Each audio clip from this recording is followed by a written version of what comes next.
বাংলাদেশের film industry বলে আসলে কিছু বিরাজ করে না। ইন্ডাস্ট্রি তুমি সেটাকেই বলতে পারো যেটা তোমার জিডিপিতে অংশগ্রহণ করে। তুমি অ্যাজ এ ফিল্ম মেকার কোনো ব্যাংক লোন পাবে না তোমার একটা প্রজেক্টের জন্য, একটা বাড়ি ভাড়াই পাও কিনা আগে দেখো না। এখন যারা কমার্শিয়াল ফিল্ম করছেন তাদেরকে তো আর আমি অশিক্ষিত বলছি না, তারাও ফিল্ম ইন্ডাস্ট্রিকে সার্ভ করারই চেষ্টা করছেন। একটা তামিল ছবির মতো হলে বলে বাহ অমুক ছবির মতো হয়েছে, হ্যাঁ, বা একটা সত্যজিতের ছবির মতো হলে বাহ সত্যজিতের মতো তো বানালো, হ্যাঁ। এটা এই বাহ আমাদের জন্য যতদিন থাকবে ততদিন এটা কোনো ইন্ডাস্ট্রি। আমার জীবনের স্বপ্ন একটা বিশাল পার্ট আমার যে কোনো সৃষ্টিতে। আমি শিল্পে বিশ্বাস করি, শিল্পটা সহজাতই হওয়া দরকার। আর্টিস্টের জন্য তার own signature is very important. Jibanananda Das আপনাকে আসলে কিভাবে ইনফ্লুয়েন্স করেছে? মানে মগজের মধ্যে তৈরি হওয়া অন্য কোনো দুনিয়া, সেই দুনিয়া আমি কমিউনিকেট করা শুরু করি ওই যে আমার কিশোর বয়সে। মৌলিক বলে তো পৃথিবীতে কিছু নেই, কিন্তু নিজের চিন্তা চেতনাকে প্রকাশ করতে গেলে একাকিত্বের খুব দরকার। উজ্জ্বল ভাই, বনলতা সেন নিয়ে এখন চার সাইডে অনেক আলোচনা চলতেছে এবং এই সিনেমার জার্নিটা আপনি মোটামুটি 3 বছর ধরে আপনি এই জার্নির মধ্যে আছেন আর কি, মানে মেকিং প্রসেসের মধ্যে আছেন। এর আগে লেখার একটা জার্নি ছিল আপনার আর কি। বনলতা নিয়ে আমাদের আড্ডাটা শুরু হোক আর কি। বনলতা কি অবস্থা এখন? বনলতা এখন হচ্ছে মুক্তির জন্য প্রস্তুত। এটা আসলে 2024-এ রেডি ছিল, তো আমরা রিলিজ করার প্ল্যান করছিলাম। তো তখন যে জুলাই আন্দোলন শুরু হলো, স্বাভাবিকভাবেই অন্যান্য ছবির মতো এটাও আটকে গেল। তারপর আমরা একটা ভালো সময়ের অপেক্ষা করছিলাম, ভালো সময় দেখি আর আসছেই না। তো তখন ভাবলাম যে না, এবার ঈদে এই ছবিটা মুক্তি দিয়ে দিই। সুতরাং ওই অনুযায়ী প্রস্তুতি চলছে, যদিও এখনো অফিসিয়াল কোনো অ্যানাউন্সমেন্ট আসেনি, সামনে আসবে। বনলতা চুজ করার কারণ কি আসলে? আমি তো খুব কৈশোর থেকে জীবনানন্দ দাশ ভক্ত, মানে একেবারেই সেই 6-7 থেকে জীবনানন্দ দাশের কবিতা পড়ি। কবিতা আমি ওরকম কিশোর বয়স থেকেই পড়ি। জীবনানন্দ দাশ মনে হয় এরকম 7-8 থেকে জীবনানন্দ দাশের প্রতি আমার ভালোবাসা তৈরি হয়।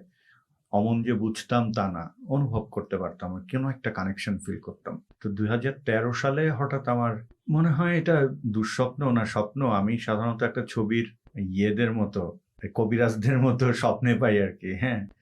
তো বনলতা সেনের মতো একটা অবয়ব আমি দেখলাম মনে হয়। তারপরে আমার ঘুম ভাঙার পর থেকে মনে হলো যে বনলতা সেনকে কবিতাটা তো পড়লে তো ওইভাবে ভিজুয়ালাইজ করা যায় না, শুধু অনুভব করা যায়। তো বনলতা সেনকে খুঁজে বের করতে পারলে কেমন হয়, জীবনানন্দ দাশের বনলতা সেনকে। তো ওই চিন্তা থেকে আমার শুরু। আর এটা তো শুধু ভেবে লিখে ফেললাম ওটা করলে আসলে হবে না। জীবনানন্দ দাশের গোটা একটা জীবন আছে, তার বিশাল সাহিত্য সম্ভার আছে। তো এগুলো পড়ে টোড়ে চিত্রনাট্য 14টা ড্রাফট লিখতে, এই সব মিলিয়ে আসলে আমার 8 বছরের মতো লাগে চিত্রনাট্যে মোটামুটি সন্তুষ্ট হওয়ার জন্য যে এখন আমরা ছবিটা বানাতে পারি। তারপরে তো শুটিং গেলাম। তো তুমি অনেক কিছু জানোই এটার। জীবনানন্দের সিনেমার একদম প্রথম দিকে যখন প্রি প্রোডাকশন হচ্ছিল তখন এই সিনেমার সাথে আমি কানেক্টেড ছিলাম। পরে সামহাউ কোনো এক কারণে এই সিনেমাতে আমার আর থাকা হয়ে ওঠে না আর কি।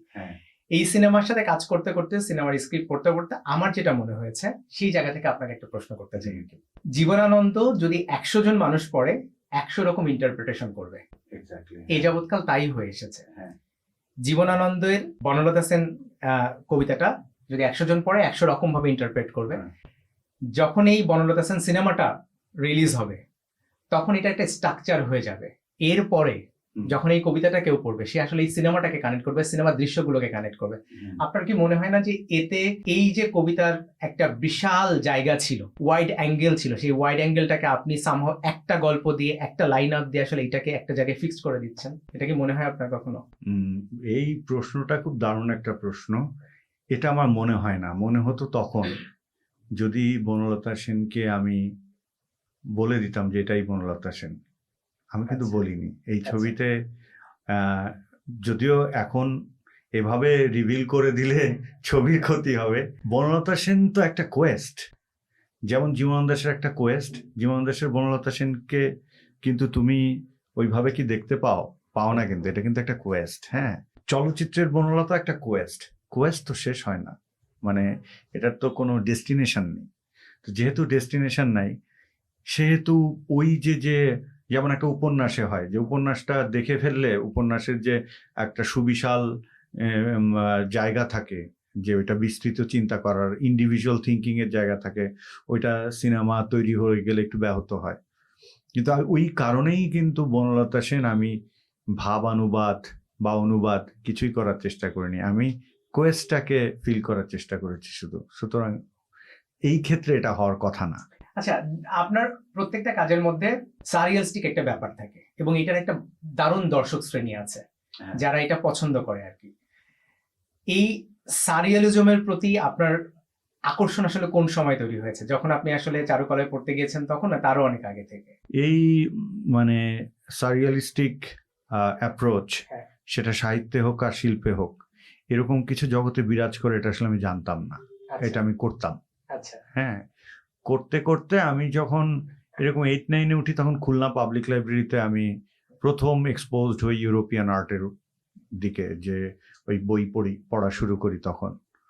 তখন পড়া প্লাস যেহেতু আমি শিল্পকলার ছাত্র, আমি পেন্টিং নিয়ে পড়েছি ঢাকা চারুকলায়, এই পড়ার পর আমি কানেক্ট করতে পারলাম যে আমি যে ধরনের ভাবনা ভাবি, যে ধরনের ছবি আঁকি, যে ধরনের দৃশ্য দেখি ঘুমের মধ্যে, আমার জীবনের স্বপ্ন একটা বিশাল পার্ট আমার যে কোনো সৃষ্টিতে। তো এটা যে দেখি তখন আমি কানেক্ট করতে পারি যে এটাকে সারিয়ালিস্টিক আর্ট বা লিটারেচার বলে, আমি যেটা করি। সুতরাং আমি করেছি আগে, জেনেছি পরে। 49 বাতাস দেখতে দেখতে আমার মনে হয়েছে যে আপনি ব্যক্তি মানুষ হিসেবে কথা বলেন যেরকম খুব পোয়েটিক সেন্সে, আপনি যখন আপনার লেখা পড়ি আমার মনে হচ্ছে আপনি অনেক বেশি পোয়েটিক সেন্সে লেখেন আর কি। এক্স্যাক্টলি আপনার সিনেমাতে ওই পোয়েটিক ব্যাপারটা আছে আর কি। যেমন ধরেন আব্বাস কিয়ারোস্তামির সিনেমাগুলো দেখলে যে পোয়েটিক সেন্সটা আমরা পাই আর কি, একই রকম ভাবে ধরেন আপনার সিনেমাতেও আমার কাছে মনে হয়েছে এই পোয়েটিক ব্যাপারটা আছে। সেটা কেউ কেউ কানেক্ট করবে একরকম, কেউ কেউ কানেক্ট করবে আর এক রকম, কিন্তু আমার কাছে মনে হয়েছে এটা আছে আর কি। আপনি কি এটা খুব সচেতন ভাবে এই পোয়েটিক সেন্সটাকে অ্যাপ্লাই করেন আপনার ভিজুয়ালাইজেশনের মধ্যে? না, ক্রাউডের মধ্যে সে আস্তে কথা বলছে, যেটা বলার কথা না আর কি।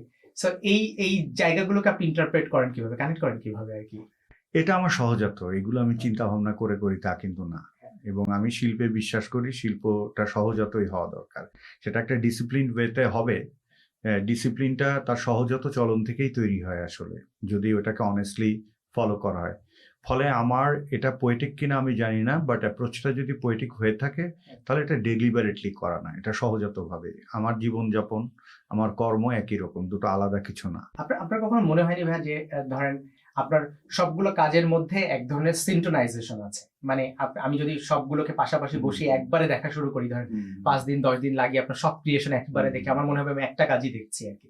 আপনার কখনো মনে হয়নি যে এই অরা বা এই জনরা থেকে বের হয়ে গিয়ে আমি একটু ডিফারেন্ট জনার কিছু করি, যেটা আমার দর্শককে আরেকটা নতুন টুইস্টের সাথে পরিচয় করা দিবে বা আরেকটা ধরনের সঙ্গে পরিচয় করা দিবে? আর্টিস্টের জন্য তার own signature is very important, অনেক অনেক ইম্পর্টেন্ট। এবং সে যদি শিল্পী হয়ে থাকে তাহলে তার এটা আপনাতেই তৈরি হবে, এর জন্য তাকে আলাদা কাঠখড় খুব পোড়াতে হয় তা না। এক হচ্ছে, যদি আমার কাজটা ফরমাইশি হতো, যেমন আমি যখন বিজ্ঞাপন বানাই, এক বিজ্ঞাপনের সাথে আর এক বিজ্ঞাপনের মিল নেই। হ্যাঁ, কারণ ওটা ফরমাইশি। একটা প্রতিষ্ঠান তার পণ্যের বিজ্ঞাপন যেভাবে দেখতে চায় সেভাবে আমি দেখাই। আর নিজের চলচ্চিত্রের ক্ষেত্রে বা নিজের যে কোনো সৃজন কর্মের ক্ষেত্রে যেটা হয়, এটা তো ফরমাইশি কিছু না, এটা একটা ব্যক্তি মানুষের চিন্তা চেতনা, তার জীবনযাপন, এটা থেকে হয়। যেমন আমার হাঁটা এক একদিন এক এক রকম হবে না, আমার কথা এক একদিন এক এক রকম হবে না, আমার হাসিও এক একদিন এক এক রকম হবে না। ফলে আমার সিনেমা বা মিউজিক যে কোনো সৃষ্টি আমার মতোই হবে। এখন যেটা হতে পারে যে একই গল্পের পুনরাবৃত্তি হচ্ছে কিনা, একই চলন হয়ে যাচ্ছে কিনা, সেটা নিশ্চয়ই হয় না, সেটা হওয়ার কথা না। মানে যেমন বনলতা যে জীবন ফড়িং এর বা 49 বাতাসের, যে জীবন ফড়িং এর যে গল্প, 49 বাতাস তার একদম বিপরীত গল্প। আবার 49 বাতাস বা যে জীবন ফড়িং এর যে গল্প, তার ধারে কাছ দিয়েও বনলতা সেন নেই, সম্পূর্ণ আলাদা গল্প। কিন্তু আমার অ্যাপ্রোচটা হয়তো বোঝা যায় যে এটা আমার করা ছবি। তো একটা শিল্পী তো সারা জীবন ছবি আঁকে এই জন্যই যে পৃথিবীর যে কোনো জায়গায় তার ছবি দেখলে মানুষ বলবে যে অমকের আঁকা। ভিনসেন্টের ছবি যদি বলি, সানফ্লাওয়ার একরকম, স্টারি নাইট একরকম, কিন্তু সবাই তো জানে এটা ভিনসেন্টের ছবি, ওইরকম আর কি। জীবনানন্দ দাশ আপনাকে আসলে কিভাবে ইনফ্লুয়েন্স করেছিল আর কি আপনার ছোটবেলাতে? কিভাবে বুঝতে পারলেন যে আপনি ইনফ্লুয়েন্সড হচ্ছেন, বা কিভাবে আপনার মধ্যে জীবনানন্দ আসলে ভর করা শুরু করলো? আমার জীবনে যাদেরকে আমার বাতিঘর মনে হয়েছে, যাদেরকে কমিউনিকেট করতে পেরেছি, আমি কখনো না কখনো দেখেছি আমার জীবনযাপন সেরকম, আমার ভাবনার ধারা সেরকম। ফলে সেটা গিয়ে যেখানে একটা সেতু রচনা করেছে, আমি তাকে, সে যদি আমার অগ্রজ হয়ে থাকে, আমি তাকে আমার গাইড হাউস বলো, লাইট হাউস বলো, ওটা হিসাবে ধরে নিয়েছি। সুতরাং জীবনানন্দ দাশের সাথে কমিউনিকেশনটা হচ্ছে এরকম। আমি আমার শৈশব থেকে অজস্র দুঃস্বপ্ন দেখেছি, বা এটা স্বপ্ন, যে ধরনের স্বপ্ন আমরা ডে টু ডে লাইফে দেখি না, হ্যাঁ, মানে মগজের মধ্যে তৈরি হওয়া অন্য কোনো দুনিয়া, সেই দুনিয়া আমি কমিউনিকেট করা শুরু করি। ওই যে আমার কিশোর বয়সে কমিউনিকেট করা শুরু করি জীবনানন্দ দাশের সঙ্গে, কালিল জিবরানের সঙ্গে। পরে আমি যখন কলেজে পড়ি তখন ফরাসি লেখক মোপাসার সঙ্গে আমি কানেকশন ফিল করি। পরে যখন আমরা মার্কেস, তারপরে আলবেয়ার কামু, বা যখন লোরকার কবিতা পড়ছি, তখন আবার জীবনের সংগ্রামটা টের পাই। হ্যাঁ, এইভাবে আস্তে আস্তেই কিন্তু আমার এই গাইড বলো, ফিলোসফার বলো, তাদেরকে আমি পেয়েছি এভাবে। মানে এরকম বিষয়টা না যে আচ্ছা জীবনানন্দ দাশের কবিতা পড়ে ভালো লাগলো তাহলে জীবনানন্দ দাশের ভক্ত হতে হবে, ব্যাপারটা এরকম না। এটা খুবই আপনাতে তৈরি হওয়া একটা ব্যাপার। আপনার ছোটবেলা কাটছে কিভাবে, মানে আমি ওই জায়গাটা যদি একটু কানেক্ট করে জানা আর কি, তাহলে বুঝতে সুবিধা হবে। আমার শৈশব সম্ভবত ৮-১০টা শিশুর মতো ছিল না। আচ্ছা। আমি ৩.৫-৪ বছর বয়স থেকে খুবই সহজতভাবে ছবি আঁকি। বন্ধুরা যখন মাঠে খেলতো তখন আমি ছবি আঁকতাম, এবং I was always bad in any sports. খেলায় আমার আগ্রহ ছিল, কিন্তু আমি জানতাম যে খেলাটা আমাকে দিয়ে হবে না। তো আমি ছবি আঁকতাম। তারপরে আমি খুব কম বয়সে, যেমন ক্লাস 2-তে ঈদের দিন সালামির টাকা নিয়ে লোকাল বাসে চেপে আমি দূরে চিড়িয়াখানা দেখতে চলে গেছি, এবং প্রায় আমি হারিয়ে যেতাম। এবং আমি ছবি আঁকতাম। স্কাল্পচারও কিন্তু আমি একদমই শৈশব থেকে করি, কৈশোরও না, একদম শৈশব থেকে স্কাল্পচার করি। আর সিনেমার ব্যাপারটা হচ্ছে ক্লাস 7-এ থাকতে আমার মেজ আপু যখন ঢাকা বিশ্ববিদ্যালয়ে পড়তেন, তখন আমাকে একটা বই দেন, তারকোভস্কির ডায়েরি। ওই বইটা আসলে আমার কাছে সিনেমার জগৎটা খুলে দেয়। কারণ তার আগে আমি সিনেমা বলতে বুঝতাম যে শুক্রবারে মুভি অফ দ্য উইক হবে, ওইখানে বড় আপু আমাদেরকে সিনেমা দেখতে দিবে 3 ঘন্টা। হ্যাঁ, ওইটাই জানতাম সিনেমা তখন শুধুমাত্র একটা তথাকথিত এন্টারটেইনমেন্ট ছিল আমার কাছে। না, আমি খুলনায়।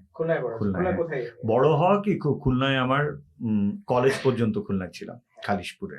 আচ্ছা, এরপর যখন ঢাকায় আসলেন, মানে আপনি একই সাথে ধরেন পেইন্টিং করছেন, একই সাথে মিউজিক করছেন, আপনাদের তো বোধহয় একটা দলও ছিল, মিউজিকের একটা দলও ছিল। সো তারপর আপনি সিনেমা বিজ্ঞাপন শুরু করলেন, সিনেমা করছেন আর কি। সো এই যে একটার পর একটা এগুলো কি কোনোভাবে আপনার প্ল্যানের মধ্যে ছিল, নাকি একটার সাথে একটা আপনি জড়িয়ে গেছেন একটার পর একটা? জড়িয়ে গেছি আসলে। এইটা বললাম না, এটা তো একটা, আমার আত্মাটা তো খুব অতৃপ্ত আত্মা।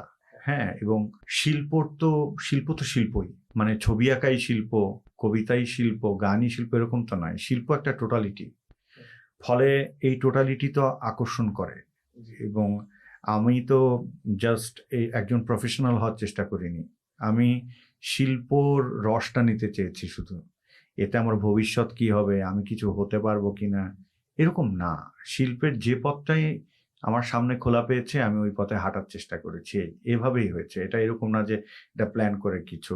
পরে যখন সিনেমা বানাতে আসলাম তখন দেখলাম এই পেরে পারা বা এই জানাগুলো আমাকে অনেক হেল্প করছে। কারণ সিনেমা তো একদম কালেকটিভ একটা আর্ট। হ্যাঁ, সব ধরনের আর্ট ওখানে থাকে, ফলে ওটা আমার সিনেমাকে এখন খুব হেল্প করে। হ্যাঁ, মানে আপনার সাথে কাজ করতে গিয়ে আমি দেখেছি সেটা হচ্ছে আপনি অনেকটা হচ্ছে অতর ফিল্ম মেকারের মতো, যে আপনি আপনার নিজের ক্যামেরাটা নিজেই করছেন, নিজের লাইটটা নিজে করবেন, স্ক্রিপ্টটা নিজেই লিখবেন, ডায়লগ আপনার নিজের। ইনফ্যাক্ট দেখা যাচ্ছে যে আপনার সিনেমাতে অন্য মানুষের করার জিনিস আসলে নিতান্তই খুবই কম। আপনার সিনেমার এডিটিংটা আপনি করেন, মিউজিকটাও আপনি করেন, আপনার সিনেমাতে অন্য মানুষের কন্ট্রিবিউট করার জায়গাটা খুবই সীমিত থাকে আর কি।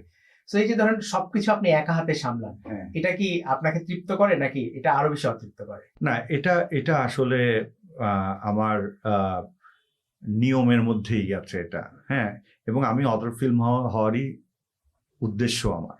হ্যাঁ, এবং এই ধরনের, তুমি ভালো করেই জানো, এই ধরনের ফিল্ম মেকার এটাই করে, তার ক্রিয়েটিভ ডিপার্টমেন্ট গুলো সে নিজেই হ্যান্ডেল করে। এতে চাপও আছে, সুবিধাও আছে। যেমন আমার ফিল্ম মেকার হতে চাওয়া হচ্ছে বড় ক্যানভাসে ছবি আঁকতে চাওয়ার বাসনা থেকে, মানে ছবিটা মুভ করছে, মানে পেইন্টিংটাই আমি একটা বড় ক্যানভাসে করব, যেটা একটা আসলে মুভ করবে। আমি যখন একটা ক্যানভাসে তৈলচিত্র করি তখন নিশ্চয়ই আমার 5টা বন্ধুকে এনে বলি না যে এই কর্নারে তুমি একটু আঁকো, তুমি একটু আঁকো। হ্যাঁ, জি তো সিনেমা যেমন হলিউড এক ধরনের বিশ্বাস করে, আবার ইউরোপে অথর ফিল্ম মেকাররা আর এক ধরনের বিশ্বাস করে। হ্যাঁ, যে কিভাবে হবে, দুটো দুই রকম ব্যাপার। প্রাতিষ্ঠানিক জায়গায় এটা কালেকটিভ একটা ওয়ার্ক সিনেমা, কিন্তু দুনিয়ার অধিকাংশ অথর ফিল্ম মেকাররা এটাকে সিঙ্গেল হ্যান্ডেডলি সে যা যা ডিপার্টমেন্ট পারে এটা সে করতে চায়, অন্যের কাজ করার সুযোগ নেই। এটা আবার পুরোপুরি ঠিক না। যেমন আমি যখন আমার আর্ট ডিরেকশনটা দিচ্ছি বা প্রোডাকশন ডিজাইনটা করছি, আমাকে অ্যাসিস্ট করার জন্য যারা থাকে, আমার যদি যোগ্যতা থাকে তাদেরকে দেবার মতো কিছু, এবং তাদের যদি নেবার আগ্রহ থাকে, তাহলে সেটা কিন্তু একটা দারুণ জায়গা তখন। কারণ এক্সিকিউশন তো আমি আর একা করতে পারি না, এক্সিকিউশন তো একটা বড় টিমই করে দিন শেষে। হ্যাঁ, বা এবার বনলতা সেনে এই প্রথম আমি আমার এই ব্যাকগ্রাউন্ড মিউজিক ছেড়েছি, এটা বাপ্পাদা করেছেন আর কি, বাপ্পা মজুমদার। তো দাদার সাথে এটা যখন দাদার কথা বলবেন তখন ওনারা অভিজ্ঞতা জানা যাবে যে একজন মিউজিশিয়ান কাম ফিল্ম মেকারের সাথে কাজ করার ওনার অভিজ্ঞতা কি, তখন তো জানা যাবে। হ্যাঁ, আমি শুধু বুঝি যে আমি যদি আমার কাজ ছাড়িও, মানে অ্যাজ এ ফিল্ম মেকার আমি যদি আমার মিউজিকটা আরেকজনের কাছে ছাড়িও বা যে কোনো ডিপার্টমেন্ট, সুবিধা হচ্ছে আমার চাহিদাটা আমি জানি, যেহেতু ওই কাজটা হাতে কলমে আমি পারি। এক হচ্ছে অনুমান করে নিজের চাহিদা ঠিক করা, আর একটা হচ্ছে যে কাজটা আমি হাতে কলমে পারি। লাইক আমি চাচ্ছি এখানে আসলে একটা চেরাঙ্গো নামে একটা আর্মেনিয়ান ইনস্ট্রুমেন্ট বাজবে, তো এখন আমাকে তো ইনস্ট্রুমেন্টটা চিনতে হয়েছে, ওই ইনস্ট্রুমেন্টটার চলনটা আমার জানতে হয়েছে যে কোন চলন ইনস্ট্রুমেন্ট, এটা আদৌ কি এভাবে যায়। বা অনেক অনেক সিনে আছে যে আমি বলছি যে এইখানে ওয়ার্লস বাজবে। হ্যাঁ, তো আমি যেহেতু জানি এটা টাইম সিগনেচার কি হওয়া উচিত, আমার এই সিনের চলন কি হওয়া উচিত, তখন আমি যখন আমার মিউজিক ডিরেক্টরকে আমি বলছি যে আসলে আমি এক্স্যাক্টলি এটা চাই, তার সাথে আমার খুব শর্ট টাইমের কমিউনিকেশন হচ্ছে, মানে সে বিভ্রান্ত হওয়ার সুযোগ নাই তার, আর আমারও বিভ্রান্ত থাকার কোনো সুযোগ নাই। তো এটাও হয়, মানে দক্ষতা থাকলে তো কোনো দোষ নেই। না, অবশ্যই দোষ নেই। সেক্ষেত্রে মানে আপনার কি মনে হয় যে ধরেন আপনি যে ধরনের সিনেমা বানাচ্ছেন, এই ধরনের সিনেমার টেকনিশিয়ান যারা থাকে আর কি, তারা কেমন এনজয় করে এই কাজগুলো করতে? এটা তো তারাই ভালো বলতে পারবে। তবে যেমন আমি বলতে পারি যে একটা টিমের স্থায়িত্বর উপর বোঝা যায় যে তারা আসলে এই নির্দিষ্ট পরিচালকের সাথে কাজ করতে কেমন বোধ করছে। না, ধরেন আমি আপনার সাথে যতদিন কথা চলেছে, আমার কাছে মনে হচ্ছে যে আপনি যে ধরনের সিনেমা বানাতে চান সেই সিনেমাতে কন্ট্রিবিউট করতে চায় এরকম টেকনিশিয়ান তুলনামূলকভাবে কম আমাদের ইন্ডাস্ট্রিতে। ফলে আপনার টোনাসিটি বা আপনার টোন ধরতে পারা, আপনার গল্পের মুড ধরতে পারার মতো টেকনিশিয়ান তুলনামূলকভাবে কম আর কি। এটা সামহাউ আপনাকে এক ধরনের ডিস্টারবেন্স দেয়, এটা আমার মনে হচ্ছে কথা বলে আর কি। আসলে কি ব্যাপারটা এরকম, মানে আপনার কি মনে হয়? হ্যাঁ, তা তো বটেই। এখন যেমন আমি খুবই বিচ্ছিন্ন একজন নির্মাতা। বিচ্ছিন্ন কেমন? আমি বলবো যে গ্লোবালি এক ধরনের বিচ্ছিন্নতা আছে আমার, গ্লোবাল পার্সপেক্টিভেই আছে। যেমন পৃথিবীর বড় বড় ফেস্টিভ্যালগুলো যে ফিলসফির চলচ্চিত্রে বিশ্বাস করে বা যে ধারাবাহিকতায় আমরা দেখি, সেই ধারাবাহিকতার সাথে কিন্তু আমি অ্যালাইন না। আবার দেশের কমার্শিয়াল ফিল্ম ইন্ডাস্ট্রি সেটা যেভাবে চলে, আমি সেই চলনের লোক না। কারণ এটা খানিকটা স্বেচ্ছায় নির্বাসিত থাকার মতো একটা ঘটনা। মানে আমি জানি কিভাবে ঘটনা যেত, কিন্তু আমি ঘটাচ্ছি না। মানে তুমি জানো যে how could you be establish yourself in such medium, কিন্তু তুমি সেটা করছো না। তাহলে এটা হচ্ছে অনেক একটা কঠিন যাত্রা। এই কঠিন যাত্রা করার সময় সঙ্গী সাথী সবসময় কমই থাকবে, এটা মেনে নিয়েই পথে নামতে হবে। ফলে যেসব ডিপার্টমেন্ট আমার জন্য খুব গুরুত্বপূর্ণ, যেমন ফিজিক্যালি সিনেমাটোগ্রাফি একা করা এই জাতীয় ছবিতে একটু ডিফিকাল্ট হয়ে ওঠে। যেই কারণে তুমি দেখবে যে আমার আর্লি ক্যারিয়ারে আমার অন্য কিছু বন্ধুরা আমার সঙ্গে সিনেমাটোগ্রাফার হিসেবে কাজ করেছেন। হ্যাঁ, তারপর থেকে গত অন্তত 16 থেকে 17 বছরের মধ্যে আমার সিনেমাটোগ্রাফি কিন্তু হৃদয় সরকার ছাড়া কেউ করেনি।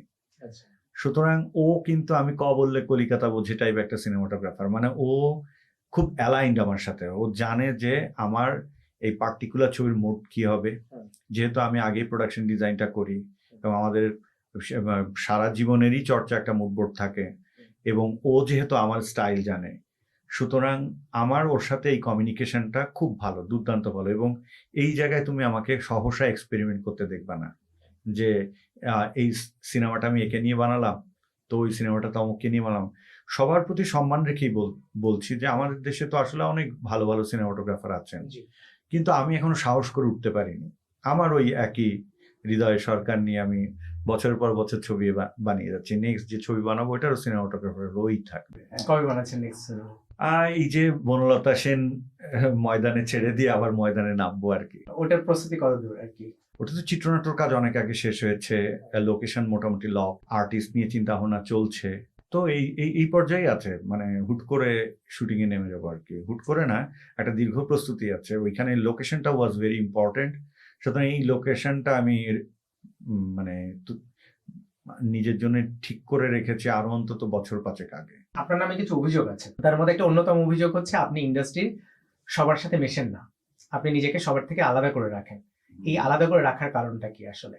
এটা কি মানে এক শ্রেণীর মানুষ এটা বলার চেষ্টা করে, সেটা হচ্ছে আপনি এই ইন্ডাস্ট্রির গড়প্রতা সব মেকারদের থেকে মেধা এবং মননে উন্নত, এই জন্য আপনি অন্যদের সাথে মেশেন না। আপনি কি এরকম কিছু এরকম চিন্তা করে আসলে মেশেন না? না, কারণটা কি আসলে? আমি একদম খুব ছোটবেলা থেকেই সোশ্যাল ইন্টারাকশনে মোটামুটি খুব ভালো না আর কি। হ্যাঁ, I am bad in social interactions. তোমার আর আমার যদি গল্প হয়, আমি আগামী 5 ঘন্টা টানা গল্প করতে পারবো। তৃতীয় ব্যক্তি আসলেই দেখবে যে আমি চুপ হয়ে যাচ্ছি আস্তে আস্তে, চতুর্থ ব্যক্তি আসলে আরো চুপ। সুতরাং একটা সোশ্যাল এনভায়রনমেন্টে আমি নিজেকে খুব বেশিক্ষণ খাপ খাওয়াতে পারি না। এটা একটা। আর একটা হচ্ছে যে আমি জানতাম না, আমার এই জীবনযাপন চলার পদ্ধতি দেখেছি অনেকের সাথে মিলেছে। বিশ্বব্যাপী শিল্পীরা খুব বেশি একক সত্তার হয়। They don't use to collaborate, they don't use to share. সে শেয়ার করে তখন আমি বনলতা সেন বাজারে ছেড়ে দিব, তুমি দেখবে, দ্যাট ইজ মাই শেয়ারিং। হ্যাঁ, কিন্তু তার এই যাত্রাটা অনেক বেশি নিঃসঙ্গ যাত্রা আসলে হয়ে যায় বা হতে হয়। কারণ মৌলিক বলে তো পৃথিবীতে কিছু নেই, কিন্তু নিজের চিন্তা চেতনাকে প্রকাশ করতে গেলে একাকিত্বের খুব দরকার। সুতরাং এই একাকিত্ব আসলে কোনো অহং থেকে বা আমি অনেক অন্যের চেয়ে আমি ভাবনায় এগিয়ে আছি আর অন্যের চেয়ে তুমি বেটার, এটা ভাবার আসলে কোনো স্কোপই নেই। There will be always variables. তুমি একজনের চেয়ে বেটার, তোমার চেয়ে আর একজন বেটার, তার চেয়ে আর একজন বেটার, এই তুলনার কখনো কোনো দিন শেষ হবে না। সুতরাং এই তুলনায় মনে হয় যাওয়া এক ধরনের মূর্খতা। একাকিত্বের এই টাইমে কি করেন আসলে? যখন সিনেমা বানান না তখন এই দিন দুনিয়া সবকিছু ভাবি, cinema, music, poetry, literature, politics, what not. মানে একাকিত্ব তো এই জন্যই দরকার যে মগজে তোমার চাহিদার বাইরের ইনফরমেশন ঢুকছে না। কোন ইনফরমেশন এখন ঢুকবে সেটা তুমি নির্ধারণ করছো। লাইক কি বলবো, সোশ্যাল মিডিয়া যেমন আমাদের জীবনটাকে অনেক কমপ্লিকেট করে দিয়েছে, বা আমাদের নিজস্ব চিন্তা চেতনা সেটাকে অনেক ব্যাহত করে। কিভাবে অনেক কন্টেন্ট আছে বা অনেক লেখা আছে বা অনেক দৃশ্য আছে যেটা আমি তুমি হয়তো দেখতে আগ্রহী না, কিন্তু ওটা আমার নিউজ ফিডে আছে, ওকে আমি জানি, ওর কর্ম আমি চিনি। কিন্তু যখন আমরা লাইব্রেরিতে গিয়ে বই পড়তাম তখন আমার কাঙ্ক্ষিত বইটা আমি শেলফ থেকে খুঁজে নিতাম, এবং যতক্ষণ খুঁজে না পাচ্ছি লাইব্রেরিয়ানের সহযোগিতা নিচ্ছি, নিজে খুঁজছি। তার মানে কি আমার একটা ডেডিকেশন ছিল ওই পার্টিকুলার ইনফরমেশনের জন্য। সোশ্যাল মিডিয়া করলো কি, you have all sort of informations in your brain, যার অধিকাংশই তোমার দরকার নেই। মানে অনেক বিদ্যাই তো তোমার জানার দরকার নেই। তুমি হয়তো শুধুমাত্র ইকোনমিক্স জানতে চাও, এইটাই জানতে চেয়েছিলে, কিন্তু এর সাথে মিউজিক, আর্ট, লিটারেচার, পলিটিক্স অনেক কিছু আসলো।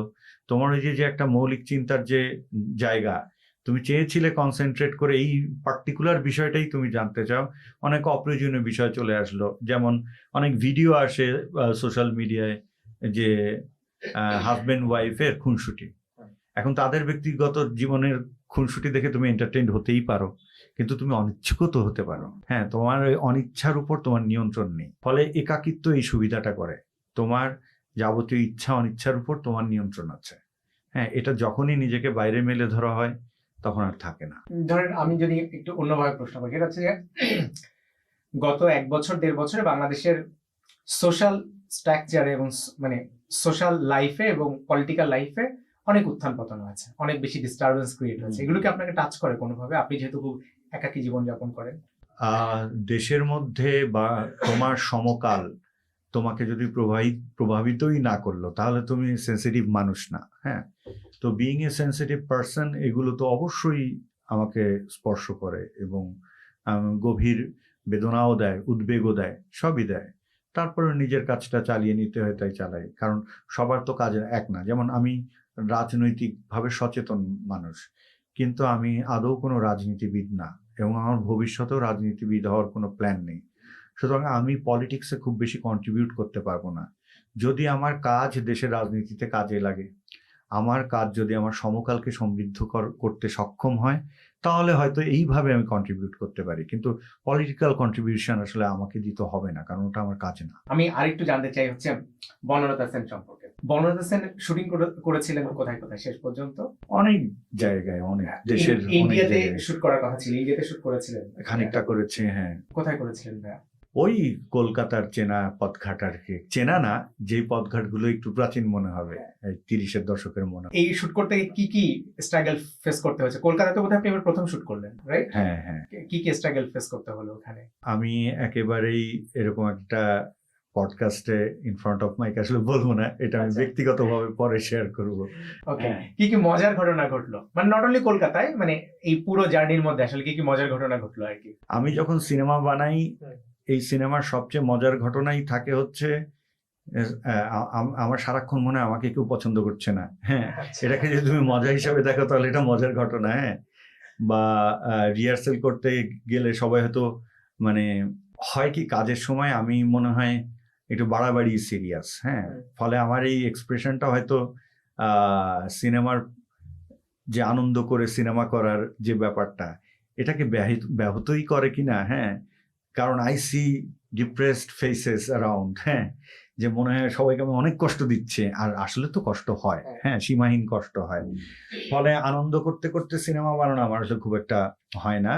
আমার ব্যক্তিগত আনন্দ হয় এবং আমি আমার আর্ট টিম বা আমার টোটাল টিমের মধ্যে আনন্দের রিফ্লেকশনটা দেখি। সেটা হচ্ছে আমরা যখন একটা চ্যালেঞ্জিং সেট তৈরি করছি, আমরা যখন প্রপসগুলো প্লেস করছি, বা আমরা যখন লাইটটা করছি, যে লাইটটা আমাদের কাঙ্ক্ষিত লাইটটা হচ্ছে কিনা। হ্যাঁ, এই এক্সাইটমেন্ট সব কাজে আমিও পাই, আমার টিমও পায়। এটা স্বাভাবিক, সবারই ক্রিয়েটিভ ক্রেভিং আছে, ওখান থেকে পায়। বাট ওই যেটা হয়, আমি অনেক যেমন এই যে তোমার এখানে আমার 3টায় আসার কথা, আমি 3টায় আসছি।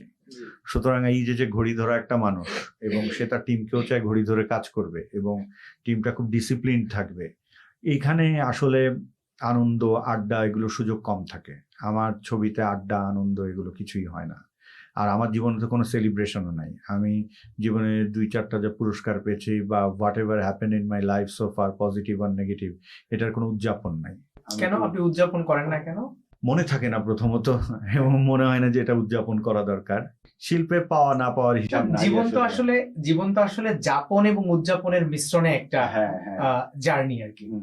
এখন কোন একটা মানুষ শুধুমাত্র যাপন করে গিয়েছে, কোনো কিছু উদযাপন করেনি, সেটাও যেমন খুবই ফ্যাকাশে লাগবে। আবার কোনো মানুষ ধরেন শুধুই উদযাপন করেছে, কোনো যাপন করেনি। হ্যাঁ, তাহলে একটু তোমার প্রশ্নটা ঠিক আছে, তাহলে আমার একটু জিনিসটাকে আরেকটু ক্লিয়ার করা দরকার। সেটা হচ্ছে যে উদযাপন তো প্রতিক্ষণ হচ্ছে। একটা কবিতা যখন লিখি সেটা আমি উদযাপনই করি, কিন্তু এটার যে আনুষ্ঠানিক উদযাপন, যেমন ধরো তুমি এভারেস্ট জয় করে বাংলাদেশের ফ্ল্যাগ ওখানে দিয়ে আসলে, এটা হচ্ছে আনুষ্ঠানিক উদযাপন। এখন ওখানে যদি আমি পর্বতারোহী হতাম, আমি মনে করতাম যে দেখে গেলাম, ভালোই লাগলো, হ্যাঁ বাহ কি সুন্দর, এটুকুই উদযাপন হয়ে গেল। মানে বাই এনি চান্স আপনার মধ্যে কি ভাইয়া গ্লোবালাইজেশন ব্যাপারটা অনেক বেশি রাদার ন্যাশনালাইজড থটের থেকে? লাইক যে আমি কোনো সময়ের না, আমি কোনো জনরার না, আমি কোনো সম্প্রদায়ের না, আমি আসলে আমি পুরো মানব সভ্যতার বা মানব জাতির।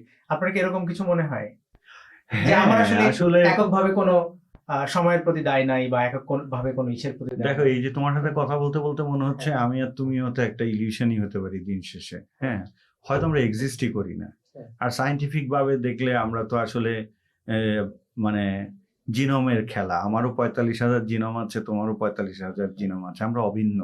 এটার পারমুটেশন কম্বিনেশন, আমার ব্যক্তিত্ব আলাদা, তোমার ব্যক্তিত্ব আলাদা, আমার সক্ষমতা আলাদা, তোমার সক্ষমতা আলাদা। হ্যাঁ। এই যে মানুষের এত কৃতিত্বের কীর্তন, এটা আমাকে টানে না। হ্যাঁ, তুমি মানুষ হিসেবে জন্মেছ, পুরোটাই তো তোমার লাভ।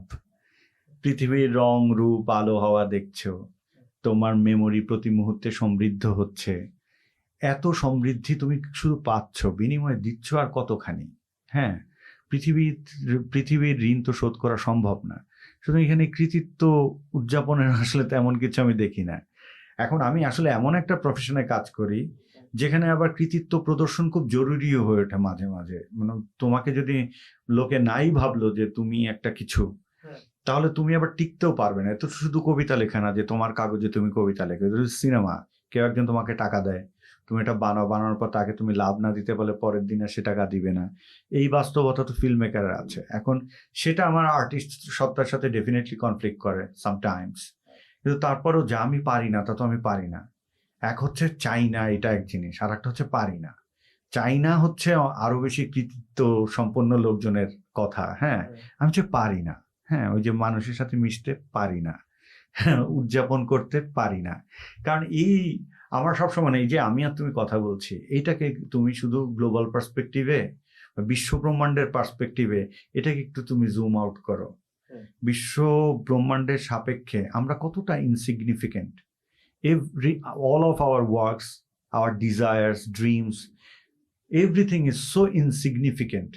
এত ইনসিগনিফিকেন্স নিয়ে কৃতিত্বটা আমার কাছে খুব ওই যে নিজেকে নিজের ভেঙানোর মতো লাগে। সুতরাং ভালো যেটা লাগে ওটা আমি মনে মনে উদযাপন করছি, দ্যাট ইজ মাই উদযাপন টু মি। আসলে আর একটু ডিটেইলে জানতে ইচ্ছা করে, সেটা হচ্ছে যে আপনি ঠিক কোন সময় থেকে এই চেঞ্জেস গুলো আপনার আসতে শুরু করলো আর কি, যেখানে আপনার মনে হচ্ছে যে এই মানব জনমে আসলে উদযাপনের আসলে কিছু নাই, মানব জনমের আসলে কৃতিত্ব নেওয়ার আসলে কিছু নাই। হ্যাঁ, এখানে প্রশংসা এবং ঘৃণা অলমোস্ট সেম অ্যালাইন আর কি, সেম কাতারে দাঁড়িয়ে আছে। এইগুলো আপনার কখন মনে হতে শুরু করলো? যেমন ধরেন এই জিনিসগুলো আমি আরেকটু অ্যাড করি, সেটা হচ্ছে যে ধরেন গৌতম বুদ্ধের এটা মনে হতে শুরু করলো তিনি যখন বনবাসে যেতে শুরু করলেন আর কি, তিনি যখন কি বলবো যে বোধিপ্রাপ্ত হতে শুরু করলেন ধীরে ধীরে আর কি, তখন আপনার আসলে এই বোধিপ্রাপ্তিটা কখন ঘটলো? যেমন এখন যে বয়স, অভিজ্ঞতা এবং ম্যাচুরিটি, ভাষার উপর দখল, সব নিয়ে গুছিয়ে বলতে পারলাম এই ব্যাপারটা, তাই না? আমি যখন আমার শৈশব কৈশোর রিকল করি, আমি দেখি আমি এরকমই ছিলাম। হ্যাঁ, আমার খুব বেশি পরিবর্তন হয়েছে তা না। আমার শারীরিক পরিবর্তন হয়েছে, আবেগের উপর কিছু আবেগ প্রকাশে কিছু নিয়ন্ত্রণ এসেছে, কিন্তু আর ফিলসফিক্যাল মানুষের যে ডেভেলপমেন্ট হয়, এটা তো জীবনের অভিজ্ঞতা, তার জানাশোনা সবকিছু মিলে তার উপলব্ধি, এর থেকে। আফসোস হয় কোনো কিছু নিয়ে আপনার ভাই কখনো? না, আফসোস নেই। আফসোস যদি বলো আফসোস একেবারেই নেই তাহলে বললে ভুল হবে। সেটা হচ্ছে মাঝে মাঝে হয় যে মানব জন্মের কোনো অর্থই খুঁজে পাই না। মানে প্রথমত আমার কনসেন্ট নিয়ে আমাকে পৃথিবীতে পাঠানো হয়নি। হ্যাঁ, মানে আমি জানতামই না এখানে আমার আসা হচ্ছে, এবং এও জানতাম না যে আসলে আবার চলেও যেতে হবে। এই যে একটা গোলকধাঁধার মধ্যে পড়লাম, এটাকে নিয়ে গভীরভাবে ভাবলে মনে হয় যে না আসলে কি এমন ক্ষতি ছিল। হ্যাঁ, তো সেইটাকে আফসোস বলবো কিনা জানি না, ওটা একটা প্রশ্ন বলা যেতে পারে যে না আসলে কি এমন ক্ষতি ছিল। কোন কোন ফিল্ম মেকারের ফিল্ম দেখার পরে আপনার মনে হয়েছিল যে আসলে ফিল্ম বানানো উচিত আমার?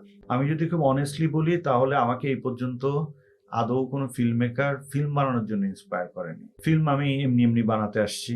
হ্যাঁ, বানাতে এসে শুধু তারকোভস্কির ডায়েরি সিনেমার জগৎ সম্পর্কে আমাকে জানিয়েছে যে সিনেমার জগৎটা আসলে শিল্পের জগৎ। এর আগে আমি জানতাম সিনেমা হচ্ছে, হলেও দেখি নাই, তখনও টিভিতে দেখেছি, তো সিনেমা এরকম পর্দায় দেখা যায় এটাই জানতাম। এবং সিনেমা যে শিল্পের একটা মাধ্যম এটা জেনেছি আমি তারকোভস্কির ডায়েরি পড়ে, সেটা আমি ক্লাস 7-এ পড়তাম তখন। কিন্তু সিনেমা বানাতে এসে আমি যদি একদম সত্যি কথা বলি, যে আমার 2-1টা কাজ যখন টেলিভিশন নাটক দিয়ে তো শুরু, আলোচিত হতে শুরু করে ফরচুনেটলি শুরুর দিকেই, তখন পত্রপত্রিকা যখন আমার সাক্ষাৎকার নেওয়া শুরু করে আমি প্রায় দেখি বিব্রত হয়ে যাচ্ছি। হ্যাঁ, কারণ আমি অত বেশি ফিল্মও দেখিনি, অত বেশি ফিল্ম মেকারও চিনিনি। আর আমার হচ্ছে আমার পছন্দের শিল্পী, পছন্দের নির্মাতা বা অভিনয় শিল্পী, তাদের নাম আমার মুখস্থ রাখা খুব কঠিন হয়ে যায়। তার ফলে এই সাক্ষাৎকার দেওয়ার জন্য আমি অনেক নামটা মুখস্থ করে ফেলি, যে এখন এই নামটা মুখস্থ করতে। আবার তারকোভস্কি যেহেতু আমাকে ইন্সপায়ার করেছে, ইন্সপায়ার ইন সেন্স যে ফিল্ম সম্পর্কে জানতে হেল্প করেছে, তো আমি খুব কম বয়সে আসলে তারকোভস্কির ছবি দেখে ফেলি যতগুলো তিনি বানিয়েছেন। তো তারপরে সিনেমা বানানোর কৌতূহল থেকে সিনেমা সংক্রান্ত বইপত্র পড়তে পড়তে, যেহেতু আমি পড়তে ভালোবাসি যে কোনো বিষয়ে, ওই বইপত্র পড়তে পড়তে তখন হচ্ছে আস্তে আস্তে ফিল্ম মেকারদের সম্পর্কে জানা, তাদের ফিল্ম সম্পর্কে জানা এবং ফিল্ম দেখা। কিন্তু ফিল্ম দেখে ফিল্ম মেকিং শিখবো এই বাসনা থেকে আমি আসলে ফিল্ম দেখিনি। আমি এখনো ফিল্ম দেখি এন্টারটেইনড হওয়ার জন্য, আমার লেভেল অফ এন্টারটেইনমেন্টের জন্য। কি ধরনের সিনেমা দেখেন আপনি? 80-90 দশকের জসিম আলমগীরের ছবি থেকে শুরু করে, বেদের মেয়ে জ্যোৎস্না থেকে শুরু করে, তোমার মিরর নস্টালজিয়াও দেখি, হ্যাঁ, কালার অফ পমিগ্রানেটও দেখি, হিন্দি ছবিও দেখি, তামিল ছবিও দেখি। It depends on my mood, আমি কখন কোনটা দেখবো। অতি বিমূর্ত কাজও দেখি, অতি বাজার চলতি। আপনার প্রিয় ফিল্ম মেকার কে তাহলে? যদি বলি যে ধরেন আপনি 3জন বা 2জনের নাম বলবেন, তাহলে কারা? আমার প্রিয় ফিল্ম মেকার অবশ্যই আন্দ্রে তারকোভস্কি। তারপরে আমার আসলে সব ওল্ড ফিল্ম মেকারসই আমার প্রিয়। হ্যাঁ, সো গদার অবশ্যই আমার প্রিয় ফিল্ম মেকার, ফেলিনি আমার প্রিয় ফিল্ম মেকার। আসলে হলিউডের কারো কারো ছবি আমার ভালো লেগেছে, খুব বেশি লেগেছে এরকম না, সুতরাং ওইদিকে না যাই। সুতরাং কুরোসাওয়া আমার খুব প্রিয় ফিল্ম মেকার। আর আমি যে ক্লোজ আপ শটস নেই, এর অনেক ইন্সপিরেশন থাকে আসলে ওজোর। ওজোর ক্লোজ আপ শটস দেখবে যে মানে মনে হবে তোমার দিক তাকানো, এভরি আর্টিস্ট। হ্যাঁ, আমি এটা অ্যাপ্লাই করি না আমার কোনো কাজে, কিন্তু ক্লোজ আপ শটের মিনিং হয়তো আমি ফিল করতে শিখেছি ওজোর ছবি দেখে। এটা হবে। বাংলাদেশের কোন ফিল্ম মেকার যার কাজ আপনার মনে হয়েছে যে আমার ভালো লাগছে, আপনার ভালো লাগে এরকম? আমি আসলে এখনো জীবিত একটা ফিল্ম মেকার, তো আর সবই ফেলো ফিল্ম মেকারস। হ্যাঁ, আমি এটা নিয়ে বরং মন্তব্য নাই করি। আচ্ছা, আমি আপনাকে প্রশ্ন আরেকটু সরল করি। সেটা হচ্ছে আপনার সমসাময়িক নির্মাতা ধরেন Animesh Aich, Mezbaur Rahman Sumon, if I am not wrong, আপনারা একই সার্কেলের একই সময়কার বন্ধু বান্ধব আপনারা। আপনি আপনার বন্ধু বান্ধবের সিনেমাগুলোকে কিভাবে দেখেন আর কি, কিভাবে মূল্যায়ন করেন আর কি? বন্ধু বান্ধবের সিনেমা কোনো মিল পান আপনাদের? এই ধরনের আমি দুজনের নাম বললাম, এই দুজনের সিনেমার সঙ্গে আপনার সিনেমার কি কোনো মিল পান আপনি? কোথাও কোনো কানেক্টিভিটি পান? এই যে আমাদের 3জনের নাম বললে, আমাদের 3জনই কিন্তু আমরা ফাইন আর্ট ব্যাকগ্রাউন্ডের, এবং আমি আর সুমন ফাইন আর্ট ব্যাকগ্রাউন্ডের, আবার মিউজিশিয়ানও। হ্যাঁ, ফলে আমাদের কি হবে, আমাদের ভিজুয়ালের যে আলাদা গুরুত্ব থাকবে এটা খুবই সহজে অনুমেয়, যে এরা ভিজুয়ালস নিয়ে কাজ করবে, কিন্তু কাজের ধারায় একেবারেই কোনো মিল নেই, একেবারেই নেই। যেমন আমি একেবারেই আমার ক্যারিয়ারের শুরু থেকে এখন পর্যন্ত আমার অধিকাংশ কাজই নন লিনিয়ার ফরম্যাটের এবং আরবান ফিলসফির, আমার কোনো রুরাল ওয়ার্ক নাই। হ্যাঁ, আর বাকি যে দুজনের কথা বললা, তাদের অসামান্য সব কাজ আছে রুরাল পার্সপেক্টিভে। সুতরাং আমি খুবই আরবান মিডল ক্লাস ফিলসফির জায়গা থেকে আমার ছবিগুলোকে দেখি বা তৈরি করি। হ্যাঁ, আমি কখনো রুরাল ফিলসফিতে বানাবো না বা প্রান্তিক জনগোষ্ঠী নিয়ে কাজ করব না, এরকম না। করতেও পারি মন চাইলে, কিন্তু এখন পর্যন্ত দেখা যায়নি, গত 22 বছরে তো দেখা যায়নি। আবার বাকি দুজনেরও গত 22 বছরে আমরা তো এক সমসাময়িক, দেখবে যে তাদেরও তাদের স্টাইল অফ ওয়ার্ক। সুতরাং everyone has a very unique style of work, যেগুলো তো আমার পছন্দ না করার মতো তো আমি কোনো কারণ দেখি না। সবারই কাজ যথেষ্ট শক্তিশালী। মানে আমার মূল ছিল হচ্ছে যে আমি আসলে আপনাদের এই 3জনের কানেক্টিভিটি গুলোকে আপনি আসলে বুঝতে পারেন কিনা। যেমন ধরেন আমি একজন অডিয়েন্স হিসাবে আপনাদের 3জনের কাজের মধ্যে একটা কানেক্টিভিটি দেখতে পাই, কিন্তু ধরেন আপনাদের 3জনেরই ভিজুয়ালের মধ্যে একটা পেইন্টিং এর ছাপ আছে। 3জন প্রপস হিসাবেও পেন্টিং ইউজ করেন, লাইট হিসাবেও পেন্টিং ইউজ করেন আপনারা, এবং আপনারা যখন ফ্রেমিং করেন তখন একটা পেন্টিং রাখার মানে পেন্টিং এর একটা আবহাওয়া রাখার একটা চেষ্টা থাকে, যেটা সুমন ভাইয়ের সঙ্গে আপনার, সুমন ভাইয়ের সিনেমাগুলোর সঙ্গে আপনার সিনেমার গুলোর কানেক্টিভিটি সবচেয়ে নিয়ারেস্ট, তারপরে হচ্ছে অনিমেষ দার কাজগুলো। কিন্তু আমার মনে হচ্ছে আপনাদের তিনজনের কাজের মধ্যে একটা কমন জায়গা আছে, সম্ভবত আমার পার্সোনালি মনে হচ্ছে সম্ভবত আপনারা যেহেতু একই স্কুলিং থেকে এসেছেন, একাডেমিক স্কুলিং থেকে, সো আপনাদের তিনজনের এই স্কুলিং এক জায়গা হওয়ার কারণে সম্ভবত হয়েছে। এটাকে আপনি বুঝতে পারেন আসলে? আমি একটু কম বুঝি, কিন্তু তোমার কথাটা যৌক্তিক। কারণ আমাদের যেহেতু একাডেমি একই স্কুলিং থেকে আসার, বিশেষ করে আমি আর সুমন যেহেতু আমরা দীর্ঘদিনের বন্ধু, আমাদের অসংখ্য দিন রাত একসাথে কেটেছে। হ্যাঁ, আমরা সচেতনভাবে না হলেও কিছু জিনিস তো এক্সচেঞ্জ হয়েই থাকতে পারে। সেটা আসলে কতটা প্রকট, এটা আসলে দর্শক সবচেয়ে ভালো ধরতে পারবে। আপনাদের মিউজিক ব্যান্ড সম্পর্কে আমাকে একটু বলেন। সেটা হচ্ছে যে আপনাদের মিউজিক ব্যান্ড নিয়ে কি আপনাদের কখনো এরকম মনে হয়েছিল যে আপনারা অনেক বড় মিউজিক ব্যান্ড করবেন, অনেক বেশি ফেমাস হবেন, এরকম চিন্তা ভাবনা থেকে শুরু করেছিলেন? না, আমার চিন্তা ছিল হচ্ছে মিউজিক করে আনন্দ পাওয়া। হ্যাঁ, এটা বড় হবে, এটা আমাদের অনেক ফ্যান ফলোইং থাকবে। আমার অন্তত এই ভাবনা ছিল না, যেটা আমার এখনো নাই। আর এই ব্যান্ডটার সাথে আমি এখন নাইও তো আসলে। হ্যাঁ, ফলে শুরুটা যেহেতু আমরা একসাথে করেছিলাম, তখন আমার ফিলোসফিতে এটা ছিল না যে আমরা এটা কি আসলে আপনি একসময় একসাথে শুরু করেছিলেন ব্যান্ড, এখন আপনি ওই ব্যান্ডের সঙ্গে নাই, এই না থাকার কারণ কি ফিলোসফিক্যাল কোনো দ্বন্দ্ব, মানে না থাকার বাস্তবতা? আমার সঙ্গে দ্বন্দ্ব হওয়া খুব কঠিন। হ্যাঁ। যেই জায়গাটা আমি নিজের জন্য আরামদায়ক মনে করছি না, সেখান থেকে আমি নীরবে প্রস্থান করি। আমি দ্বন্দ্বে যাই না, আমার সাথে দ্বন্দ্ব তৈরি হবে না কখনো। না, আমি যে দ্বন্দ্বটার কথা বলছি এটা হচ্ছে যে মনস্তাত্ত্বিক দ্বন্দ্ব। হ্যাঁ, সেরকম কিছু পার্থক্য নিশ্চয়ই হয়েছে। হ্যাঁ, কিন্তু অন্যান্য ব্যান্ডের ক্ষেত্রে যেটা হয় যে একটা কনফ্লিক্ট, সেটা থেকে মুখ দেখাদেখি বন্ধ, হ্যাঁ, তারপরে পরস্পরের বিরুদ্ধে বিষোদ্গার করা, এই ঘটনাটা তো আমাদের ক্ষেত্রে ঘটেনি। আমরা তো স্টিল কানেক্টেড, আড্ডা দিই। সেই সুমনের সেদিন ওর সিনেমা ট্রেলার লঞ্চিং হলো, সেখানেও আমি গেলাম। তো ওটা হচ্ছে আমার যখন মনে হয়েছে এই জায়গাটি আমার ফিলসফির সঙ্গে, আমার মিউজিক্যাল চাহিদা এবং আমার সঙ্গে আসলে ওভাবে যাচ্ছে না, অ্যালাইন না জিনিসটা, তখন আমি হাসি মুখেই নীরবে প্রস্থান করেছি।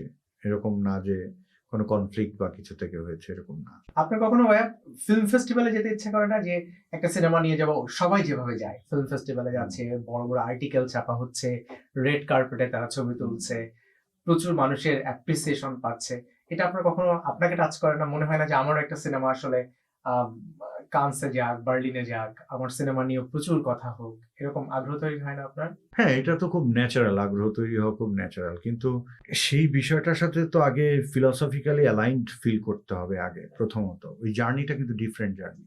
হ্যাঁ, মানে একটা নিরীহভাবে আমি একটা ছবি বানিয়ে ফেললাম, নিজের সততা থেকে, নিজের বিশ্বাস থেকে সিনেমা বানিয়ে ফেললাম, সেটা যে খুব অ্যাপ্রিসিয়েটেড হবে, সেটা যে জায়গা পাবে, ব্যাপারটা এরকম না। এবং এটা আমি অন ক্যামেরা আমার জন্য বলা ঝুঁকিপূর্ণ, তারপরও আমি বলতে চাই, সেটা হচ্ছে যে শিল্পীর প্রথম দায়িত্ব হচ্ছে প্রভাবিত না হওয়া। এখন তুমি দেখবে 1978 সালে এডওয়ার্ড সাইদের একটা বই পাবলিশ হয়েছিল, ওরিয়েন্টালিজম ইন আর্ট। হ্যাঁ, এটা আসলে শিল্পের রাজনীতি, এবং পশ্চিম এই প্রাচ্যের দেশগুলোকে ও কিভাবে দেখতে চায় থ্রুআউট দেয়ার লেন্সেস, সেটাই অনেক বড় একটা জায়গা দখল করে আছে বিশ্বের নামি দামি ফেস্টিভ্যালগুলোতে। এখন বাংলাদেশে যদি দুইটা পেইন্টিং এর আমি উদাহরণ দিই, একটা হচ্ছে শিল্পাচার্য জয়নুল আবেদিনের আঁকা 43-এর মন্বন্তর, আর একটা হচ্ছে এস এম সুলতানের বলিষ্ঠ কৃষক। হ্যাঁ, এখন জয়নুল আবেদিন তো আমাদের শিল্পাচার্য, তিনি দুর্ভিক্ষ দেখেছেন, দুর্ভিক্ষকে এঁকেছেন, তার মানে উনি ওনার শিল্পে দুর্ভিক্ষকে তুলে এনেছেন ওনার ক্যানভাসে। আর এস এম সুলতান কল্পনা করেছেন কৃষকটা কেমন হতে পারত। দুইটা কিন্তু দুই ধরনের জিনিস, দুটো তুলনা চলে না। কিন্তু আমাকে যদি বলা হয় যে আমাকে কোনটা টানলো, আমাকে অবশ্যই বলিষ্ঠ কৃষক টানলো, যেটা আমি আমার কল্পনা দিয়ে ভেবেছি এরকম হতে পারে। সুতরাং আমি যতই নিজেকে বিশ্ব নাগরিক মনে করি না কেন, আমার ভূমিষ্ঠ হওয়ার একটা বাস্তবতা আছে। তো যেই ভূখণ্ডে আমি জন্মেছি, এই ভূখণ্ডের বিজ্ঞানীরা যদি ডিএনএ সিকোয়েন্সিং করতে পারে কোভিডের সময়, এই ভূখণ্ডে যদি আমার নিজের ভাগ্নি ওয়ার্ল্ড রোবোটিক্স কম্পিটিশনে মেডেল পেয়ে আসে, হ্যাঁ, এরকম অসংখ্য অর্জন জাতি হিসাবে আমাদের আছে, এবং আমরা জাতি হিসাবে সমৃদ্ধ ছিলাম। পৃথিবীর প্রাচীনতম বিশ্ববিদ্যালয় এখানে, এখানে ধন সম্পদে সমৃদ্ধ ছিল। আমরা সেই 1754 সালের পর থেকে আমাদের এখানে মধ্যবিত্তর উদ্ভব হয়েছে, এবং এখানে সাহিত্য চর্চা শুরু হয়েছে। সুতরাং আমাদের ছোটখাটো জার্নি কিন্তু না। ফলে দুঃখ দারিদ্র এটাই শুধুমাত্র আমার পরিচয় কিন্তু হতে পারে না। যেমন রুট, তোমার রুটের গল্প বলো বা তোমার নিজের গল্প বলো, এটা যে বলা হয়, আমি বড় হয়েছি একটা আরবান রিয়েলিটিতে। আমার সম্পূর্ণ বেড়ে ওঠা একটা আরবান রিয়েলিটি। সকালে ঘুম ভেঙেছে রবীন্দ্রসঙ্গীত শুনে। সেটা কিভাবে আমার জীবন বাস্তবতা না হয়ে, আমি যে কৃষকের ঘরে জন্মাইনি, যেই কৃষককে আমি দেখিনি, আমার জীবনযাপনে যে কৃষক নেই, তাকে আমি ভালো ইন্টারপ্রেট করতে পারবো নাকি যে জীবনটা আমি যাপন করি সেটাকে ইন্টারপ্রেট করতে পারবো যেটা আপনি ভালো? যাপন করেন সেটা খুব এবং স্বাভাবিক। তোমাকে আরবান লাইফের একটা ক্রাইসিস বলি। জি। আরবান লাইফের একটা ক্রাইসিসই তো দেখতে চাচ্ছে আর্ট হিসাবে, তাহলে সেটাই বলি। আরবান লাইফের ক্রাইসিসটা কোথায়? এই যে আমরা দুজন বসে আছি, মোটামুটি যেহেতু লেখাপড়া করেছে, লেখাপড়া নিশ্চয়ই একটা ছাপ আমাদের আছে, এবং সমাজে আমাদের এক ধরনের প্রতিষ্ঠাও আছে, এই সেই। এখনই যদি তুমি একটা অর্থনৈতিক ঝামেলায় পড়ো, ইউ হ্যাভ টু বিহেভ যে কোনো ঝামেলা হয়নি প্রথমত, নয়তো তুমি সামাজিকভাবে তোমার পতন শুরু হবে। তুমি এটা বলতে পারবে না, তুমি তোমার নিকট আত্মীয়কেও বলতে পারবে না, এরকম একটা অবস্থা।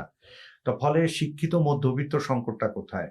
ও যখন কোনো সংকটের ভিতর দিয়ে ক্রাইসিসে যায়, তখন হয় কি, ওর অনেক কিছুর সাথে ফাইট করতে হয়। আত্মমর্যাদার সাথে ফাইট করতে হয়, অস্তিত্বের সাথে ফাইট করতে হয়, আবেগের সাথে ফাইট করতে হয়। এবং যখন প্রান্তিক মানুষের ফাইটটা, সেটা কিন্তু একেবারেই ডু অর ডাই ফাইট। মানে আমি খাবো, আমি টিকে থাকবো, আমি ঘুমাবো, পরের দিনের কাজ করার এনার্জি পাবো। ফলে ওই সংগ্রামকে আমি সম্মান জানাই, এবং কৃষকই আমাদের মুখে খাদ্য তুলে দেয়, তাদেরকে আমি সম্মান জানাই। কিন্তু ফরচুনেটলি অর আনফরচুনেটলি ওই জীবনটা তো আমি যাপন করি নাই। তার মানে ওই জীবনের ছবি আমি বানাতে পারবো তা না, কিন্তু আমি তো আমার নিজের জীবনের দেখা, নিজের ফিলসফি, এটা পোট্রে করতেই তো আরো আমার দুই তিনটা জীবন দরকার বলে আমার মনে হয়। ফলে যেমন ধরো জীবন দাসের যদি 8 বছর আগের একদিন কবিতাটার কথা বলি, 8 বছর আগের একদিন কবিতাটা দেখো।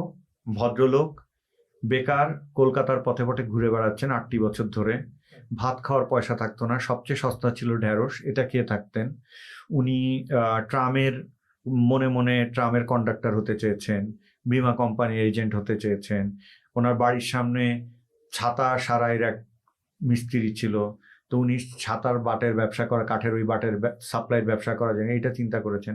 এই সব করতে করতে যখন উনি শ্রান্ত ক্লান্ত, জীবনে আর কোনো কিছু অবশিষ্ট নাই, এরকম অবস্থায় তার ব্রজমোহন কলেজের এক ছাত্রের সুপারিশে তার বরিশাল ব্রজমোহন কলেজে আবার চাকরি হয়। তার মানে কি 8 বছর পর সংসারে একটু স্বস্তি আসলো, হয়তো লাবণ্যগুপ্ত খবরটা পাওয়ার পর একটু হাসলো। হ্যাঁ, এই সময় তিনি লিখলেন 8 বছর আগের একদিন, মানে তার স্বস্তির সময় সে অস্বস্তির কবিতাটা লিখলেন। শোনা গেল লাশ কাটা ঘরে নিয়ে গেছে তারে। তো ফলে এই যে তার মধ্যে 8টি বছর ধরে একটা কবিতা জন্ম নিচ্ছে, এই কবিতাটা তো প্রান্তিক জনগোষ্ঠীর কথা বলেনি। এই আরবান জীবনানন্দ দাশ, বরিশাল থেকে কলকাতার পথের প্রেসিডেন্সি বোর্ডিংয়ে বসে থাকা আরবান জীবনানন্দ দাশ, তার জীবনকে তুমি কেবলমাত্র প্রান্তিক মানুষকে প্রতিনিধিত্ব করছে না বলে খাটো করে যদি তুমি দেখতে চাও, তাহলে তোমার এই মধ্যবিত্ত নাগরিক জীবনকে তুমি আসলে দেখতেই পাও না, তুমি তোমার অস্তিত্বকে স্বীকার করো না। ফলে ফকির লালন শাহের আখড়ায় বসে লালন শাহের যে গানের চর্চা হয়, সেটা আমাদের এই স্টুডিওতে বসে ফোক ফিউশন করলে হয়তো একটা বড় স্কেলে এটা পৌঁছায়, কিন্তু ওই লালনের ওই এসেন্স ওটা ওই আখড়াতেই পাওয়া যায়। এই ব্যাপারটার এই কনফ্লিক্ট থেকে আমি এখনো মুক্ত হতে পারিনি, সেই কারণেই আমি এখনো উত্তেজিত না আসলে এই বিশ্বব্যাপী হতে থাকা ফিল্ম ফেস্টিভ্যালগুলো নিয়ে। বাংলাদেশের ফিল্ম ইন্ডাস্ট্রিকে আপনি আসলে কিভাবে দেখেন আর কি, কোথায় আছে কোথায় যাচ্ছে? Bangladesh as a film making nation অনেক বছর হয়েছে, কিন্তু as a film making nation আমাদের অনেক বছর পার হয়েছে, এই অনেক বছর পার হওয়ার পরও বাংলাদেশে ফিল্ম ইন্ডাস্ট্রি বলে আসলে কিছু বিরাজ করে না। হ্যাঁ, ইন্ডাস্ট্রি তুমি সেটাকেই বলতে পারো যেটা তোমার জিডিপিতে অংশগ্রহণ করে। জিডিপিতে তোমার স্টেক আছে যেটা, সেটা আসলে শিল্প, সেটা ইন্ডাস্ট্রি। তো আমাদের জিডিপিতে আমাদের কোনো ভূমিকা নাই। তুমি অ্যাজ এ ফিল্ম মেকার কোনো ব্যাংক লোন পাবে না তোমার একটা প্রজেক্টের জন্য। তুমি অ্যাজ এ ফিল্ম মেকার একটা বাড়ি ভাড়াই পাও কিনা আগে দেখো না। হ্যাঁ, ফলে এটা কোনো ফিল্ম ইন্ডাস্ট্রি না, এটা মোটামুটি ইন্ডিভিজুয়াল এফোর্টের ইন্ডাস্ট্রি। এবং এখানে শিক্ষিত জানাশোনা শ্রেণী সবসময় বরাবরের মতোই কোণঠাসা। এখন যারা কমার্শিয়াল ফিল্ম করছেন তাদেরকে তো আর আমি অশিক্ষিত বলছি না, তারাও ফিল্ম ইন্ডাস্ট্রিকে সার্ভ করারই চেষ্টা করছেন। তারা তার শিক্ষা, তার রুচি অনুযায়ী করার চেষ্টা করছেন। এখন ঘটনা হলো, তামিল ছবির মতো আমি একটা ছবি বানিয়ে আমি কিছুদিন, আমাকে যেহেতু আমাদের দর্শক মনে হয় আমাদেরকে অনেক ক্ষমা সুন্দর দৃষ্টিতে দেখে, এই জন্য একটা তামিল ছবির মতো হলে বলে বাহ অমুক ছবির মতো হয়েছে। হ্যাঁ, বা একটা সত্যজিতের ছবির মতো হলে বাহ সত্যজিতের মতো তো বানালো। হ্যাঁ, এটা এই বাহ আমাদের জন্য যতদিন থাকবে ততদিন এটা কোনো ইন্ডাস্ট্রি না। আমাদের মৌলিক সৃষ্টি অনেক কম, কিন্তু এখন আমাদের মৌলিক সৃষ্টি আস্তে আস্তে হওয়ার চেষ্টা করছে। হ্যাঁ, মানে আমাদের ফেস্টিভ্যাল কেন্দ্রিক যে ছবিগুলো আছে, ওই ছবিগুলোর দুই একটা মাঝে মাঝে কিন্তু বেশ মৌলিকই লাগে। হ্যাঁ, সেগুলো সংখ্যায় নিশ্চয়ই বাড়বে।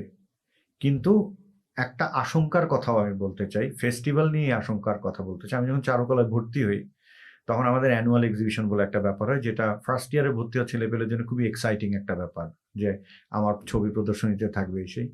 তো আমি খুব অবাক হয়ে ফার্স্ট ইয়ারে দেখি কি বন্ধুরা দুই ভাগে বিভক্ত। এক ভাগ হচ্ছে গাছের শিকড়ের গ্রুপ স্টাডি করছে, আর এক ভাগ হচ্ছে মোটর পার্টসের গ্রুপ স্টাডি করছে। তো একটা এক্সিবিশন হবে, এখানে তো মুক্তভাবে ছবি আঁকার কথা, এই দুই ধরনের কেন আঁকছে?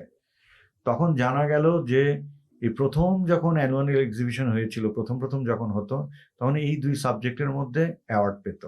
আচ্ছা, ফলে ওই তখন থেকে এটাই পরম্পরা হয়ে গেছে যে এগুলোই আঁকতে হবে, ফলে এক্সপ্লোর করার সুযোগ নেই। তো ইউরোপ তো আর স্বাদে ফেস্টিভ্যাল বানায়নি, যত না চলচ্চিত্রের কল্যাণ করার জন্যে, তার চেয়ে বেশি হচ্ছে ইনফ্লুয়েন্সটা, গ্লোবাল ইনফ্লুয়েন্সটা রাখার জন্যে। ফলে ও আমাদেরকে কিসে কিসে অভ্যস্ত করে সেটা জানানোর জরুরি। এখন আমি যদি একটা ইউরোপিয়ান চাহিদার ফিল্ম মেকার হই, তাহলে আমার নিজের চাহিদাগুলো আমি কখন পোর্ট্রে করব? ফলে আমাদের আসলে সরকারি জায়গাগুলো, দেশের নিয়ম কানুনগুলো পোক্ত হওয়া দরকার, যাতে, যেমন ইন্ডিয়ান ফিল্ম ইন্ডাস্ট্রির কথা বলি না কেন, ইন্ডিয়ান ফিল্ম ইন্ডাস্ট্রি তুমি যদি ইন টার্মস অফ রেভিনিউ চিন্তা করো, তাহলে হলিউডের সমান সমান, শেয়ানে শেয়ান। সো ও আসলে যায় ফিল্ম টেস্টিভ্যালে যায়, ওটা নিয়ে ও বদার করে না। মানে এই বিশ্ব স্বীকৃতি পেলাম কি পেলাম না নিয়ে ওরা তো মাথা ব্যথা নেই, as long as they are making their own film and making some influence globally. ফলে ওরা তো বদার করি আসে না। ফলে আগে তো ভাই ইন্ডাস্ট্রি বানাও। এই যে আমাদের কলোনিয়াল মাইন্ডসেট, বিদেশিরা বলে দিয়েছে তুমি ভালো ফিল্ম মেকার, তার মানে তুমি ভালো ফিল্ম মেকার, এই মাইন্ডসেট থেকে না বেরোলে তো ফিল্ম মেকার তার মানে পরিপূর্ণ সক্ষমতা নিয়ে ফ্লারিশ করতে পারবে না। আমি যদি ইউরোপের দৃষ্টিভঙ্গি থেকে আসলে দেখি, তাহলে আমি আমার নিজের দৃষ্টিভঙ্গি থেকে কখন দেখবো? মানে মোদ্দা কথাটা তো আসলে এটাই আর কি। কিন্তু আপনি জিনিস খেয়াল করে দেখেন, বাংলাদেশের যাদেরকে আমরা আসলে সিগনিফিকেন্ট হিসাবে দেখি আর কি, সিগনিফিকেন্ট ক্যারেক্টার, হিস্ট্রিক্যাল জায়গা থেকে যদি সিগনিফিকেন্ট ক্যারেক্টার হিসাবে দেখি, এরা সবাই আসলে ইউরোপের স্বীকৃতি পাওয়া। স্বীকৃতির বাইরে গিয়ে আপনি আসলে বাংলা বা বাঙালি কালচারের সিগনিফিকেন্ট কোনো ক্যারেক্টারই খুঁজে পাবেন না। যেমন ধরুন আপনি যদি রবীন্দ্রনাথের কথা বলেন, রবীন্দ্রনাথকে যদি আপনি বিচার করেন, রবীন্দ্রনাথ হচ্ছে বাংলা, বাঙালি বা বাঙালি ঐতিহ্যের ধারক বাহক। সেই রবীন্দ্রনাথও কিন্তু আসলে রবীন্দ্রনাথ হয়ে উঠেছেন ইউরোপের স্বীকৃতি পাওয়ার পরে। ধরেন যদি রবীন্দ্রনাথ আসলে নোবেল প্রাইজ না পেতেন, যদি ওই স্বীকৃতি না পেতেন, আজকে রবীন্দ্রনাথকে যেভাবে চর্চা করা হচ্ছে বা রবীন্দ্রনাথ যে জায়গাটা আছে সেই জায়গাটা কি থাকতো? দ্বিতীয় জায়গাটা হচ্ছে বাংলাদেশ স্বাধীন হওয়ার পরে ডক্টর মোহাম্মদ ইউনূস হচ্ছে প্রথম ব্যক্তি যিনি হচ্ছে নোবেল পেয়েছেন। তিনিও সিগনিফিকেন্ট হয়ে উঠেছেন নোবেল পাওয়ার পরে। এর আগে দীর্ঘ সময় ধরে তিনি কাজ করছেন, কিন্তু তিনি সিগনিফিকেন্ট হয়েছেন নোবেল পাওয়ার পরে। বঙ্গবন্ধু, যিনি বাংলাদেশের স্বাধীনতা যুদ্ধের একটা সিগনিফিকেন্ট ক্যারেক্টার, সেই ব্যক্তিও আসলে সিগনিফিকেন্ট হয়ে উঠেছেন যখন তাকে এবং তার দেশকে ইউরোপ এবং আমেরিকা বা অন্যান্য পশ্চিমের দেশগুলো স্বীকৃতি দিচ্ছে। ফলে তিনি যখন পাকিস্তানের কারাগার থেকে মুক্ত হচ্ছেন, সেটা তো একটা পলিটিক্যাল ইস্যু অবশ্যই আছে, কিছু কৌশলগত ব্যাপার রয়েছে। তিনি কিন্তু ইউরোপে যাচ্ছেন, ইউরোপের নেতাদের সাথে মিটিং করছেন, কথা বলছেন, তাদের কাছ থেকে এক ধরনের লিখিত বা অলিখিত স্বীকৃতি নিয়ে কিন্তু তিনি বাংলায় ফিরছেন আর কি। তার মানে বাংলাতে বা বাঙালির মধ্যে যে কয়জনকে আমরা সিগনিফিকেন্ট ক্যারেক্টার হিসেবে দেখছি, তারা সবাই কিন্তু কোনো না কোনোভাবে ইউরোপের দৃষ্টিকোণ থেকেই তৈরি হওয়া। এটা কি আপনার মনে হয় কখনো? হ্যাঁ, ধরো তুমি যে কথাটা বলেছো এটাতে তো আমি শতভাগ সহমত। এখন আমার কথা হলো যে এই তো হয়ে আসছে, হ্যাঁ, এর বাইরে চিন্তা করা যেতে পারে কিনা। যেমন রবীন্দ্রনাথের কথা বললে, রবীন্দ্রনাথ গীতাঞ্জলি তো আংশিক অনুবাদ হয়েছে, যেটার কারণে নোবেল পাওয়া। তার অনুবাদটা করেছিল কে? টি.এস. এলিয়ট। টি.এস. এলিয়ট তখন ইউরোপের অন্যতম প্রধান কবি। ফলে এটা নিয়ে অনেক বিস্তারিত আলাপ করা যায়।